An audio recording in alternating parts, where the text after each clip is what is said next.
అన్నమయ్య జిల్లా తంబళ్లపల్లి నియోజకవర్గంలో B Kothakota BC కాలనీలోని షాదీమహల్లో నియోజకవర్గ స్థాయిలో బీసీ సదస్సు సమావేశం నిర్వహించారు.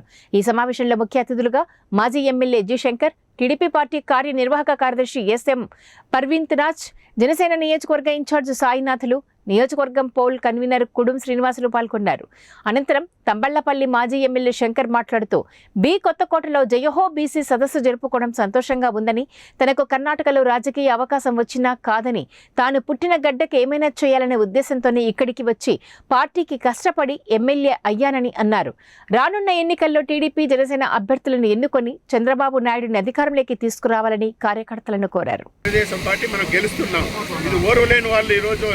కుట్రలు చేయాలని చెప్పి పన్నాలాగా పడుతున్నారు. ఏమి కూడా కాదు. వాళ్ళు ఎన్ని వ్యక్తులు కుట్రలు చేసినా అన్ని కూడా సవాలుగా స్వీకరించి ఎదుర్కొంటాం, ముందుకు పోతాం. ఈ నేరుగంలో తెలుగుదేశం పార్టీ పతాకాన్ని, జనసేన పార్టీ పతాకాన్ని ఎదురవేస్తామని చెప్పి మనం చేస్తున్నాను. ఈ రోజే మీరు చూశారు ఆంధ్రజ్యోతి పత్రికలో వాళ్ళు చేస్తున్నటువంటి దుర్మార్గం గురించి, ఈ నియోజకవర్గం గురించి స్థానిక స్టేట్ వైడ్ సంచలనం జరిగింది. ఏమయ్యా, ఇంగన్నా సిగ్గు తెచ్చుకోండి, ఇంగన్నా పరువు తెచ్చుకోండి, ఇంగన్నా అట్లీస్ట్ చెంపలేసుకోండి. దోచుకొని సొమ్ముని మళ్ళీ మా ప్రజలకు ఇచ్చేయండి, క్షమాపణలు చెప్పండి, ఈ నియోజకవర్గం వదిలి తొలగిపోండి అని చెప్పి వాళ్ళకి మనవి చేస్తున్నాను. ఎందుకంటే మిమ్మల్ని ప్రజలు చీకొట్టారు, మిమ్మల్ని తిరస్కరించారు.